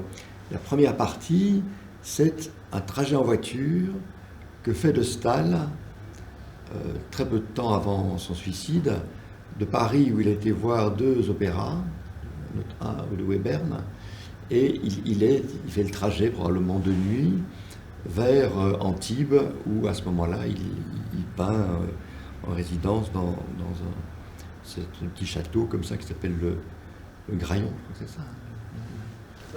Le Castelet. Non, là où il peint le... Ah oui, alors, oui. Il semble que il y ait des nouvelles informations là-dessus. Ah bon, peu importe, c'est pas très très important, mais donc il part vers et puis il va peindre le concert. Mais ça, vous êtes lui dans sa voiture, roulant de nuit, avec des pensées quand même assez sombres et des questions, enfin plein de choses, etc. Voilà, donc vous êtes dans un voyage virtuel avec de Stahl. Et Rothko, votre essai sur Rothko, ça démarre dans la ville de Lettonie où il naît, dont le nom a changé parce que c'était russe à l'époque. Donc il vit dans ou en tout cas près de, ou en tout cas son père est un général de l'armée russe qui dirige la garnison de la citadelle Saint-Pierre-et-Paul. Donc, et jusqu'à 3 ans, il vit là. Et puis, la famille va partir chassée par la révolution russe, dans un itinéraire qui va les mener... non, ça c'est Stahl. Rothko, lui, il part beaucoup plus tard, vers 8-10 ans, un truc comme ça. C'est une famille juive, et Rothkowitz, et ils vont partir aux États-Unis. Pas tous ensemble. Pardon ? Pas tous ensemble. Pas tous ensemble, absolument. Et donc là, vous retournez dans cette ville qui a été détruite et qui a été reconstruite, et dans laquelle une sorte de vide comme ça. Enfin, c'est frappant quand vous décrivez votre sensation dans cet hôtel où vous êtes là et où il n'y a plus rien, plus de traces. C'est quelque chose d'assez imposant. Et puis, il y a l'autre extrême, Houston, la chapelle Rothko qui va construire, enfin, que des mécènes vont construire à la fin de sa vie. Et donc, et vous faites ces voyages, vous allez à Neugaff-Pils, vous allez à Houston, voilà. Et donc, je trouve que dans ces voyages, Parce que qu'est-ce que c'est un voyage? On dit toujours on ne change pas parce qu'on voyage, ça c'est vrai. Mais par contre, dans les voyages, il y a quelque chose où quand même on sort un peu de soi. Il y a une sorte de vacillement, on n'est plus tout à fait le même que dans l'enceinte de cette maison, de ces lieux où on travaille, où on vit, et on est un peu, pas flottant, mais un peu hors de soi. Et le fait que vous voyagiez virtuellement ou en vrai, enfin de Staël, vous êtes allé voir aussi les lieux où il a vécu, notamment rue Stanley ici à pas très loin, oui. Où il était. Je sais pas dans quel- Ses deux parents sont morts dans ce voyage de fuite finalement de la Russie devenant l'Union soviétique, et il meurt et lui et sa sœur sont apparemment adoptés par une famille belge juive, j'imagine, ou enfin je ne sais pas très bien, enfin qui habitait rue Stanley. Voilà. Et donc, vous allez voir cette maison, vous êtes devant cette maison, et voilà, enfin, vous décrivez un peu les sentiments qui sont les vôtres. Donc, il y a chaque fois quand même l'idée de sortir de soi pour retrouver un artiste qui lui-même était en voyage quelque part hors de soi. Je trouvais ça intéressant, cette idée qu'il y avait une sorte... Parce que la migration, c'est quand même ça, hein, une migration, c'est... Voilà, il y a une sorte, c'est un peu comme une tortue, comme un serpent qui quitte sa peau ou une tortue qui quitte sa carapace, quoi. Il y a quelque chose là d'une sorte de fragilité et en même temps de potentiel qui est lié à ça. Et je trouve que dans ces déplacements, il y a sans doute quand même quelque chose, je ne dirais peut-être pas pour tous vos livres, mais dans ceux-là en tout cas, il y a quelque chose qui favorise le fait de sortir de soi pour rencontrer quelqu'un qui lui-même est hors de soi, et qui a là un effet favorisant sur le fait de cette espèce de rencontre particulière que vous créez. Oui, c'est vrai. En fait, tu vois, c'est pas conscientisé comme ça quand je le fais, mais c'est sûr que effectivement, quand on voyage, maintenant on a la possibilité de se rendre compte parce qu'on voyage moins. Parce que quand vous parliez des voyages que j'ai fait tout à l'heure, c'est vrai qu'aujourd'hui on ne pourrait plus faire ça si facilement. Mais on se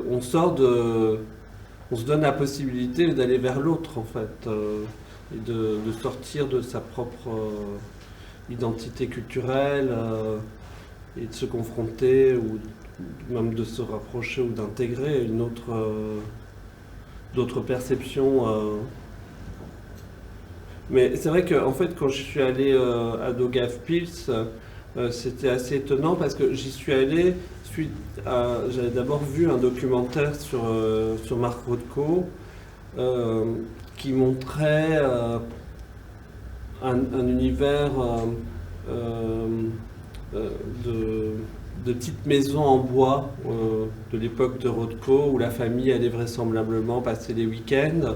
Et ces petites maisons étaient colorées en fait, et évidemment ça faisait des espèces de résonances avec ces toiles colorées par la suite. Et donc le documentaire était un petit peu idéalisant, je trouve, de ce point de vue-là, maintenant rétrospectivement, parce que la réalité dans l'enfance de Rothko a dû être beaucoup plus violente. Bon, il y a ces histoires de persécution des Juifs, mais même... je suis pas sûr que l'ambiance générale de la ville à l'époque était si colorée en fait. Et puis effectivement après ça a été très brutal le départ. Le père est d'abord parti et la famille l'a rejoint, mais à peine la famille a rejoint le père aux États-Unis que le père meurt là-bas. Donc en fait à la fois le pays et le père disparaissent en très peu de temps en fait. Oui, je sais pas, c'est ce qu'on espère des fois trouver dans les voyages. Des fois on le trouve pas non plus, mais des fois dans ce qu'on ne trouve pas, on trouve d'autres choses. Même déjà dans le deuil de ne pas trouver en fait. On peut pas non plus penser qu'il suffit de se rapprocher géographiquement de quelqu'un pour se rapprocher de lui en fait. Donc comme je ne l'ai pas trouvé à Daugavpils, Et à Houston, d'une certaine manière, je l'ai trouvé dans ses œuvres, mais ce qui est rigolo, c'est qu'à Houston, il n'est jamais allé, en fait. Oui, et il a tout fait à New York, et il est mort, enfin, il s'est suicidé un an avant l'inauguration de la chapelle, donc il n'a jamais été dans cette chapelle. Et en même temps, il est peut-être plus là, dans ce lieu où il n'est pas allé, que finalement à Daugavpils, où il faut forcer son imaginaire pour le faire exister là. Bien qu'entre-temps, il y ait maintenant un musée Rothko qui a ouvert avec le partenariat de la famille. Et, donc il y a quelques œuvres de Rothko qui sont maintenant prêtées à la ville. Donc on peut un peu voir... mais à l'époque, quand j'y suis allé, il y a une dizaine d'années, même les gens ne connaissaient pas Rothko. Enfin, il n'y a qu'à la mairie où ils le connaissaient. D'ailleurs, c'était très drôle parce qu'il était encore très post-soviétique comme ça à l'époque. Et alors qu'on demandait s'il connaissait Rothko, c'était comme si c'était quelque chose un peu de délicat à aborder. Et puis après, ils nous ont emmenés dans une pièce à l'arrière de la mairie où il y avait une salle qui exposait des faux Rothko. Mais on a dû passer des couloirs pour aller là, et alors c'est là où on voit que bon, il n'y a pas photo entre les faux et les vrais, il y a quelque chose qui n'est pas reproductible dans... Mais je sais pas, parce qu'il y a des écrivains qui eux considèrent il y a le fameux à rebours d'Huysmans, je ne sais pas si vous avez ça en tête, où il projette d'aller à Londres, et en fait tout le voyage à Londres c'est la préparation pour y aller, et puis une fois qu'il prend la voiture, enfin avec les chevaux pour aller à la gare, ben, finalement il n'a plus envie d'y aller. Il a l'impression d'avoir déjà fait tout le voyage dans son imaginaire. Alors, il y a les titres de vos essais aussi. Là. Pour De Staël, c'est Le vertige et la foi.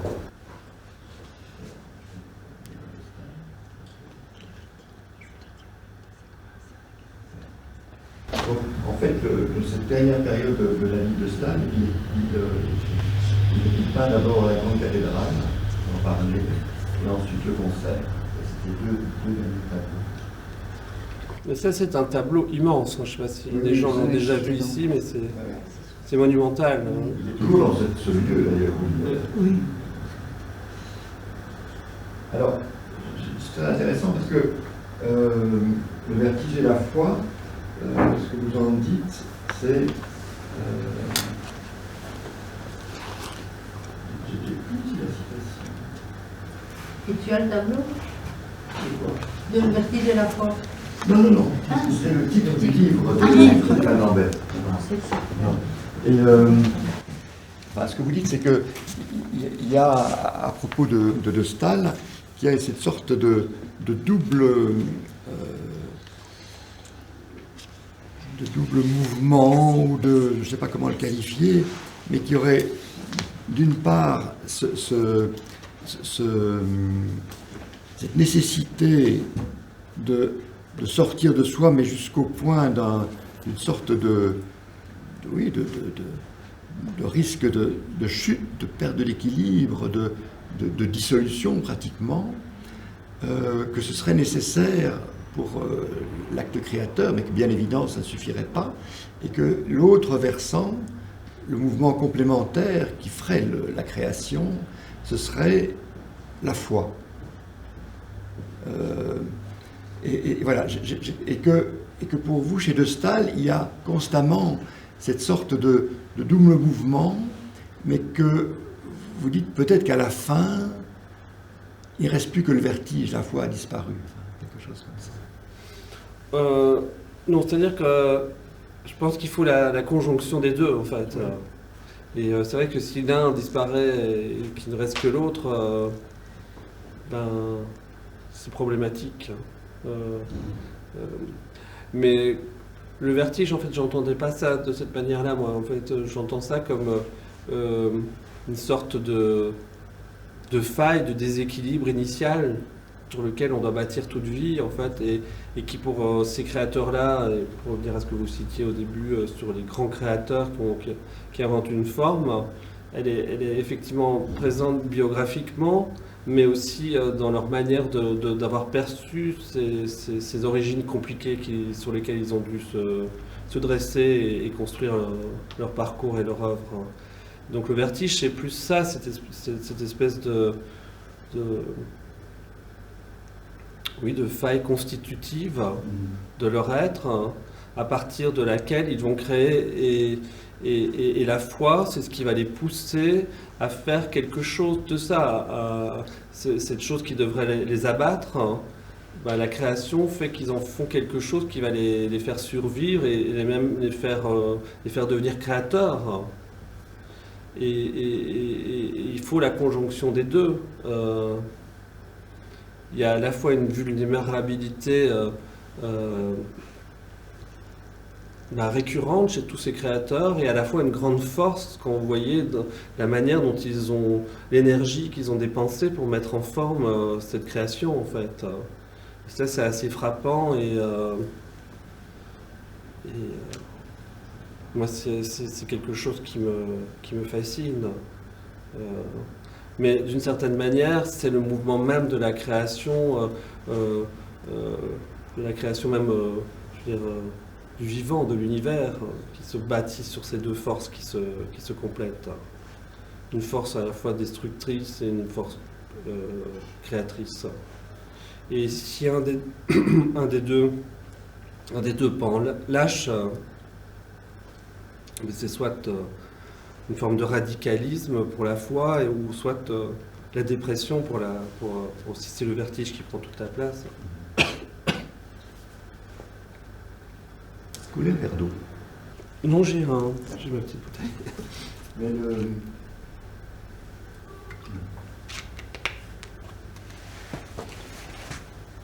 D'une certaine manière, tous mes livres pourraient s'appeler Le vertige et la foi sur les créateurs.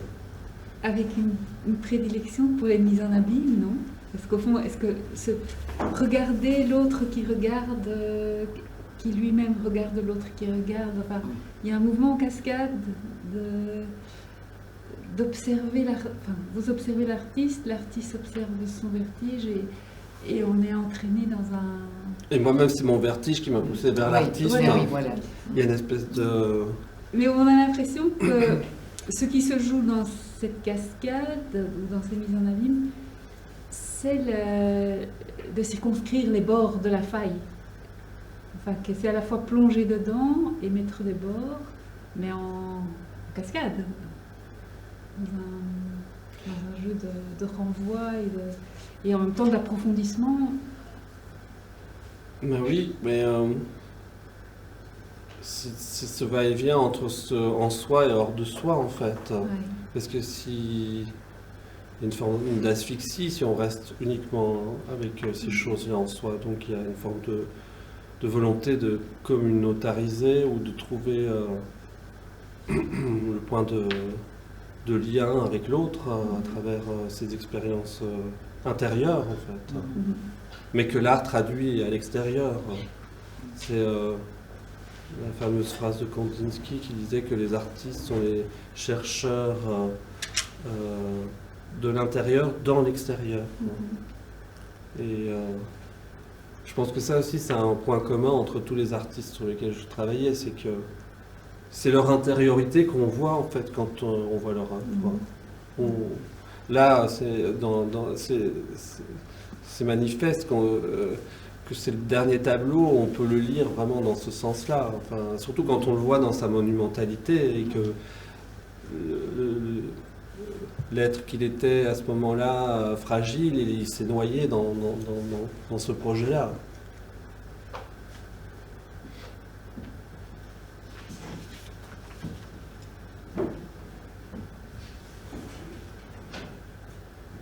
Et en même temps, Nicolas Dostay, il a toujours travaillé sur... il était vraiment borderline de ce point de vue-là, et il a vraiment cultivé cette fréquentation de l'abîme, parce que quand on lit sa correspondance, à 20 ans, il disait déjà des choses qu'il aurait pu dire 20 ans plus tard sur il y avait un côté kamikaze. C'était pas... C'est pour ça que lui et Rothko sont un peu de pair, parce que c'est des gens qui... leur succès n'a pas pu les sauver. C'était pas dans ce type d'attente-là, en fait. Mais je ne sais pas si quelque chose aurait pu les sauver, hein, d'ailleurs. Si ce n'est la perpétuation de leur geste créateur. Mais il me semble que vous allez même un peu plus loin. Il me semble que vous suggérez même l'idée qu'il n'est pas impossible que, ayant toujours dû lutter, que la lutte, alors qu'ils n'étaient pas des artistes vraiment reconnus, mais que le moment où ils deviennent reconnus par, on pourrait dire,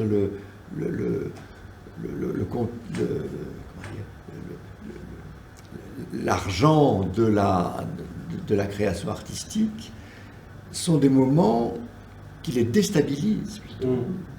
Plutôt ça. Ben oui, parce qu'ils ont toujours vécu dans un inconfort qui était favorable à la création, en fait. Ouais.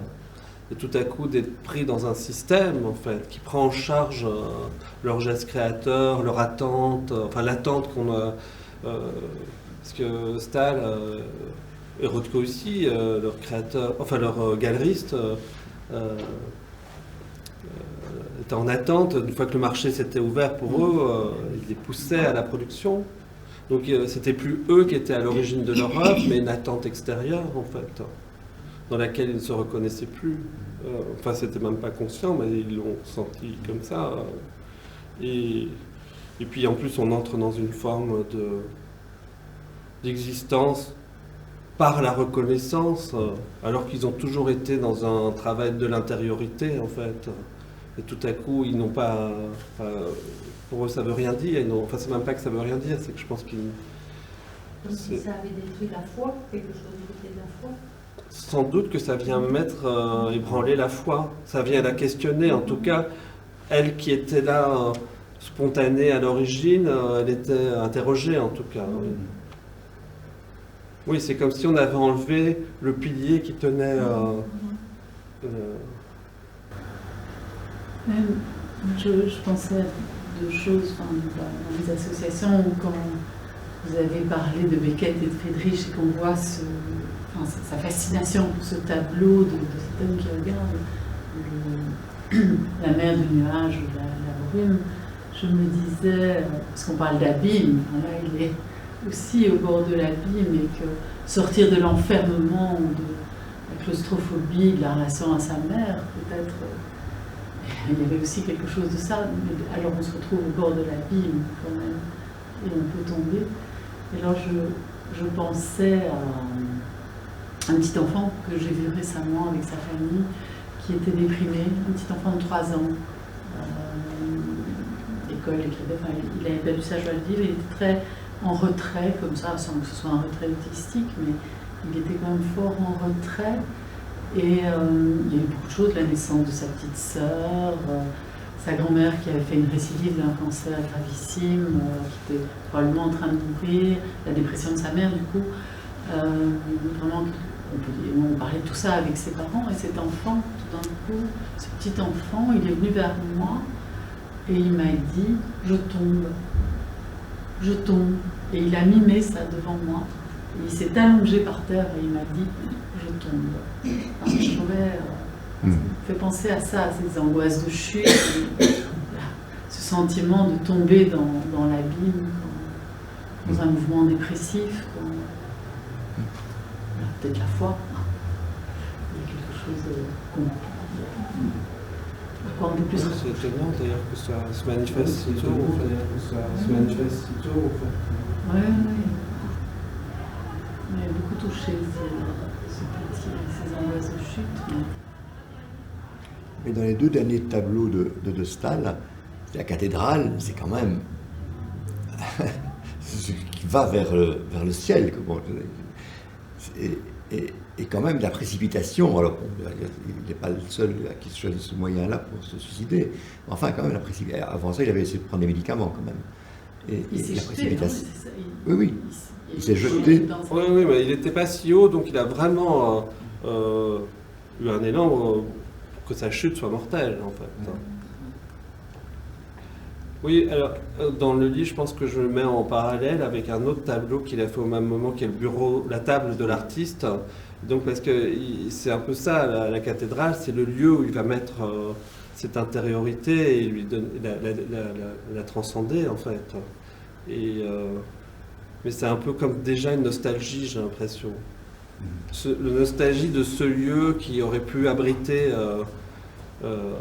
l'abriter, le sécuriser, le mettre à l'abri de son vertige en fait.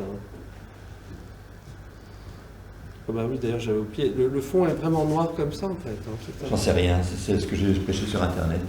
Ouais, je crois bien qu'effectivement c'était.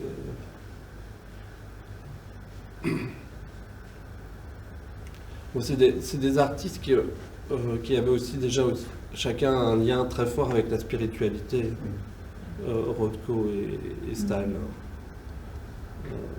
Par exemple, Stahl a fait pas mal de voyages dès qu'il a pu. Bon, évidemment, avec le passé russe, pour sa force de spiritualité dans les gènes, mais quand il est allé à 18 ans en Espagne, il était fasciné par les cathédrales, les processions, toute la ferveur religieuse en fait des pays du Sud. Après, il est allé au Maroc et il a retrouvé la ferveur d'une autre religion, mais à l'identique, et c'était quelque chose qui le fascinait en fait. Donc je pense qu'il y a chez les deux, il y a eu aussi ce geste-là inscrit dans leur création de participer à cette spiritualité, à cette manifestation de la spiritualité en fait. Mais cette cathédrale, je n'avais jamais vu ce tableau, mais elle a quelque chose de fantomatique. Oui. Enfin, quelque chose. C'est un fond très très noir. Comme ça, je sais pas. Elle n'a pas beaucoup de consistance. Non, non. Elle est fantomatique. On a l'impression qu'elle va s'évaporer. Je sais pas, il y a quelque chose. C'est impressionnant. Oui, qu'elle est en train de se diluer. En fait, Oui. il est en train de la perdre. Oui. Il la perd, ouais. Le plus présent, c'est le conduit qui mène le chemin. À droite. Au milieu. Au Ouais. milieu, en dessous. Le chemin noir. Ah, ça, tu Oui.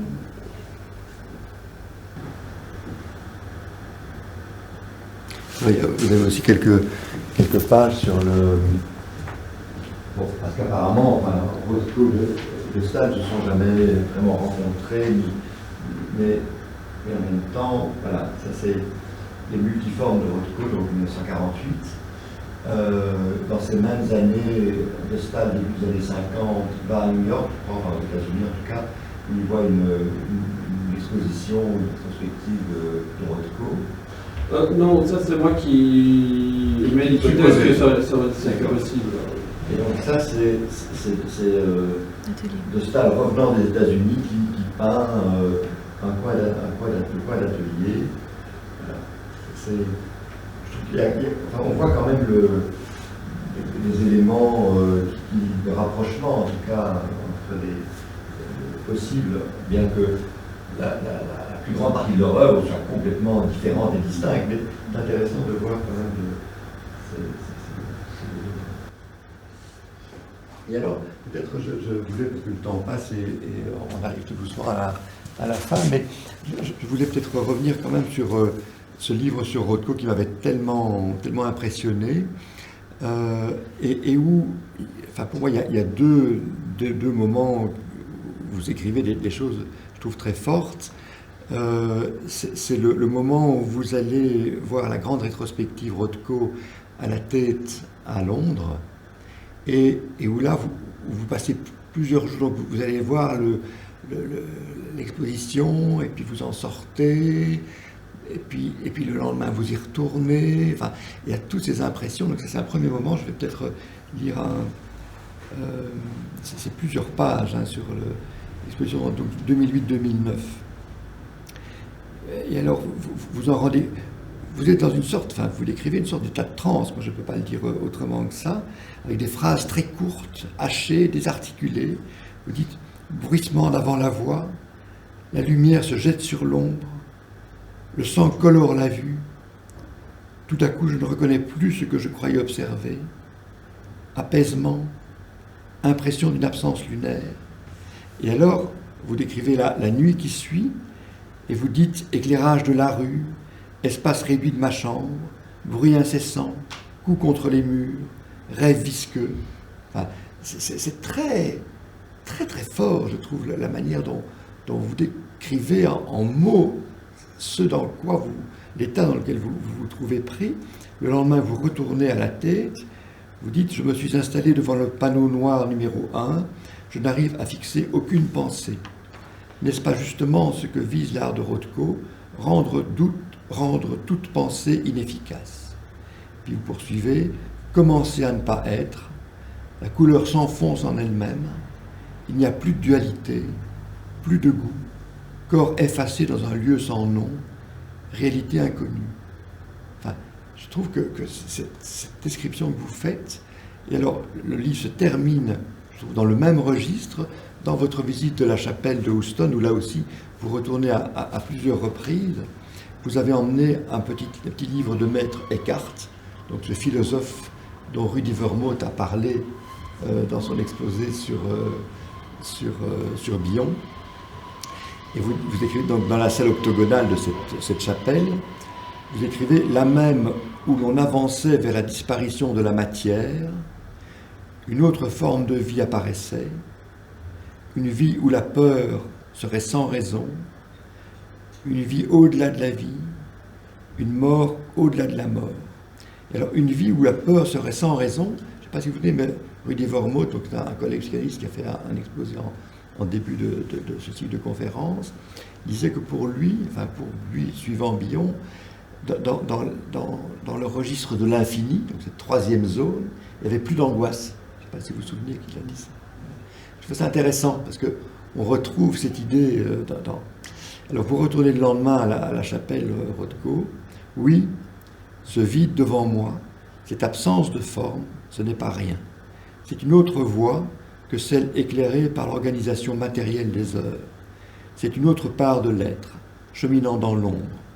L'empreinte de la disparition en cours. Rien d'effrayant. Il n'y a plus de distance, plus d'objet. C'est le reflet d'un devenir qui me traverse.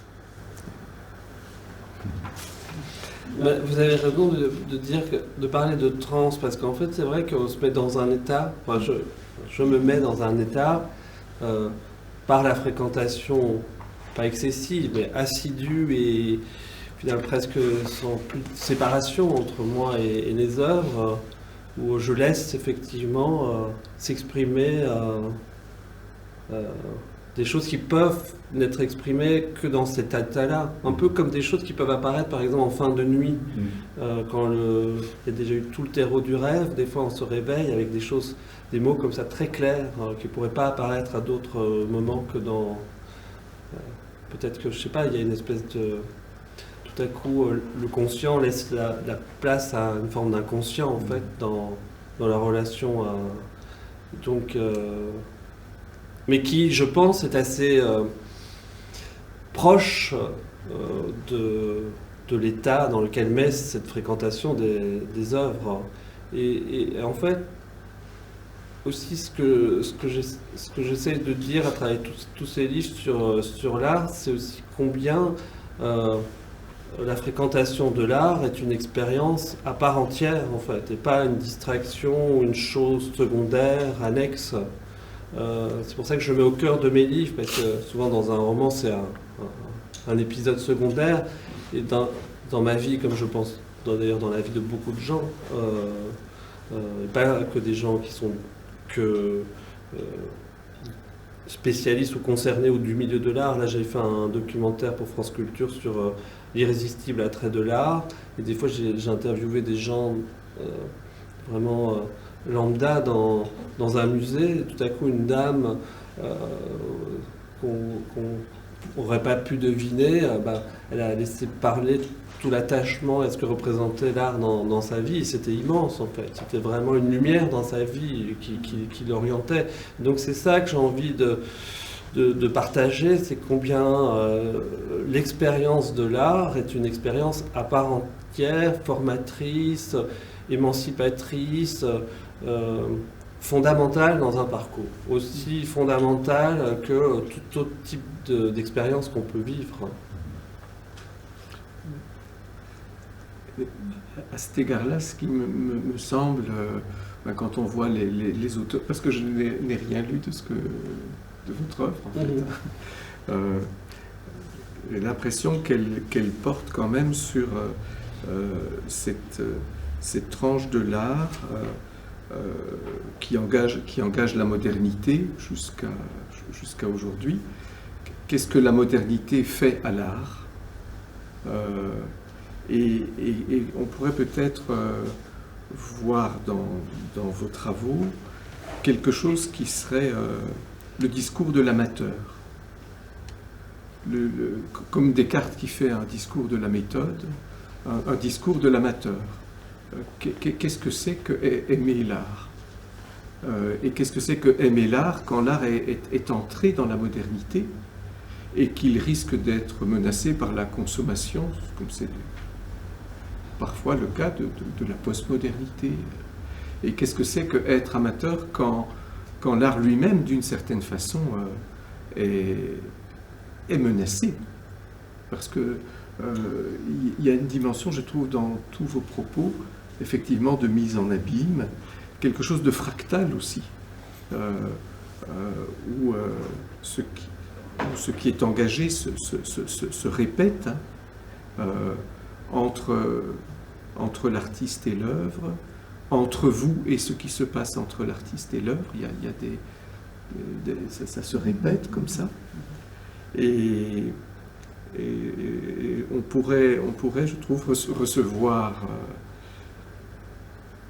vos travaux comme un discours de l'amateur quand la foi en l'art quand l'art existe, mais que la foi en l'art est menacée d'une certaine façon et risque de passer à la marchandise, comme on sait que c'est quand même beaucoup le cas aujourd'hui, et que l'amateur se situerait dans le rapport à l'art entre vertige et foi. Qu'on ne peut pas simplement croire en l'art, ce serait pas juste d'y croire purement et simplement, d'avoir simplement foi en l'art, sans qu'il y ait aussi un vertige dans le rapport à l'art. Et s'il n'y avait que le vertige, voire le vertige marchand, il n'y aurait plus d'art non plus. Et prendre vos travaux comme un discours de l'amateur. Et alors, ça vaudrait la peine, je trouve, à partir de là, de voir les analogies qu'il y aurait avec le dispositif analytique. Parce que j'ai l'impression qu'on voit se répéter dans vos travaux, oui, une méthodologie, un dispositif qui me semble consonner avec le dispositif analytique. Et de façon un peu sévère, mais avec beaucoup d'humour, on pourrait dire que ça m'a frappé quand vous avez parlé de l'épiphanie d'un tableau, l'épiphanie pour vous d'un tableau de Monet. On pourrait dire, ça c'est une formation de l'inconscient. C'est-à-dire ce avec quoi commence une analyse, une formation de l'inconscient. Et que tout le travail que vous faites, c'est de produire l'analyse de cette formation de l'inconscient. Mais avec ceci d'intéressant, c'est que, d'une certaine manière, l'œuvre en question assure le travail de l'analyse, puisque c'est ce qui est au bout aussi. C'est au moment du choc sur vous une formation de l'inconscient, mais à quoi vous pouvez faire totalement confiance, parce que c'est une œuvre illuminée au bout. Et que ça permet de traverser le vertige grâce à la foi, et de traverser la foi grâce au vertige, d'une certaine manière. Et à partir de là, on pourrait se dire, mais tiens, est-ce que ça nous instruirait sur ce que devient la psychanalyse aujourd'hui?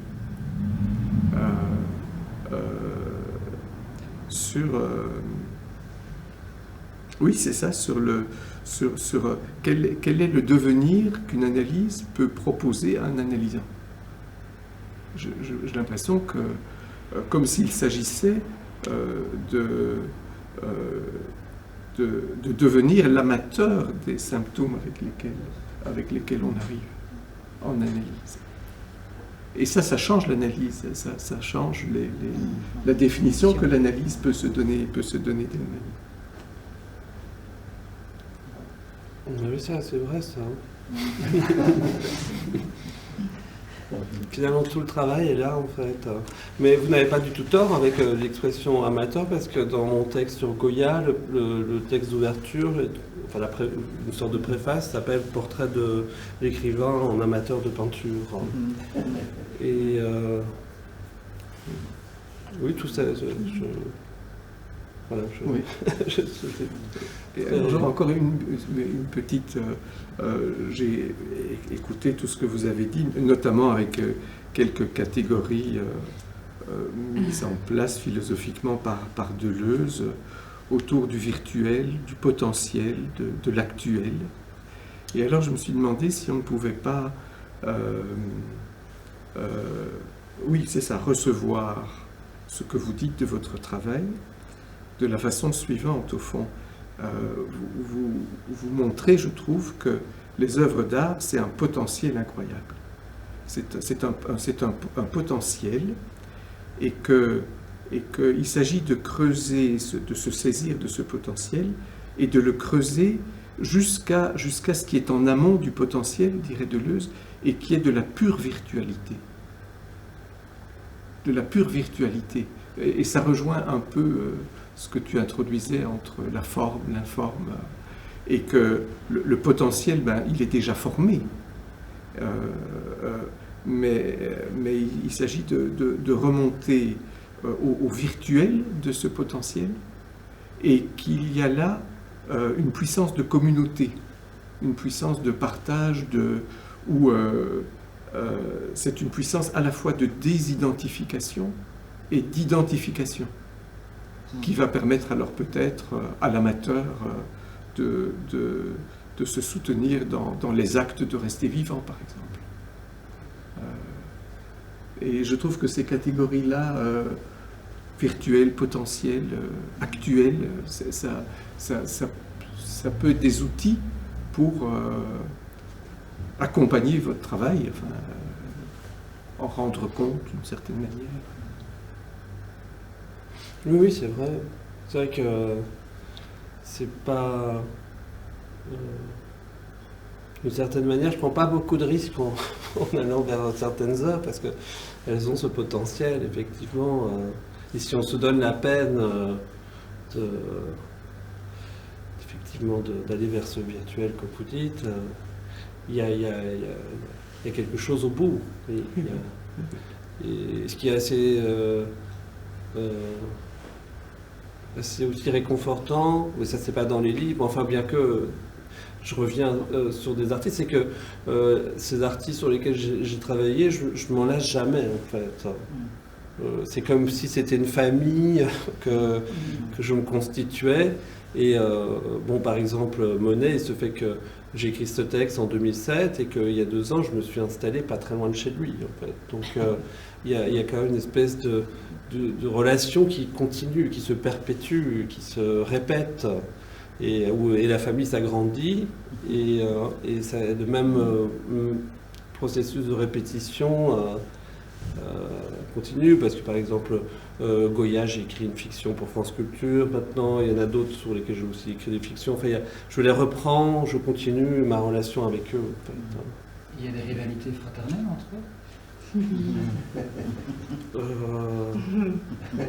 J'aborde cette question chez Rothko, effectivement, comment les communautés d'artistes dans le réel finalement à un moment se détruisent. C'est difficile que les amitiés entre artistes résistent à leur accomplissement, parce que ce partage qu'il y avait au départ quand ils étaient tous au même niveau, en fait, se perd au fur et à mesure qu'ils acquièrent de la notoriété, des collectionneurs, qui s'éloignent finalement de leur centre de gravité. En fait. La vie, la société, la construction de la carrière, c'est toute une série de choses qui fait que cette idée-là, par exemple, de bohème, qu'il peut y avoir dans le... Là, ça n'existe plus. Et donc, par exemple, effectivement, Rothko, tous ses amis de l'expressionnisme abstrait sont devenus en fait des concurrents, oui. Lui, je ne crois pas qu'il est dans cette logique-là, mais de facto, ça met dans cette logique-là. Même si on n'y est pas, c'est très dur que les artistes... Après, ici, moi, c'est des artistes qui sont d'époques et de lieux différents, donc ils n'étaient pas en concurrence. Non, moi je dirais plutôt dans mon imaginaire, ils s'épousent, ils se rapprochent. C'est plus à travers ce qui les rapproche que je les prends que ce qui les distingue. Stéphane, on va vous remercier beaucoup pour votre venue, ces dialogues, ces discussions, cette ouverture quand même, je pense, qui à la fois n'est vers un ailleurs qui n'est pas si lointain. Voilà, on l'a quand même sorti à de nombreuses reprises. Donc voilà, merci beaucoup. Et... Merci de votre intéressant et nourrissant. Et il y a un petit verre qui nous attend. J'ai même un projet un projet sur un psychanalyste, hein, je peux dire, mais je ne vous en parle pas parce que... On est curieux maintenant quand même. C'est quelque chose qui est là depuis quelques années. Je pense que je ne suis pas encore mûr pour le faire. Oui. Enfin si, il y a déjà eu une épiphanie, mais...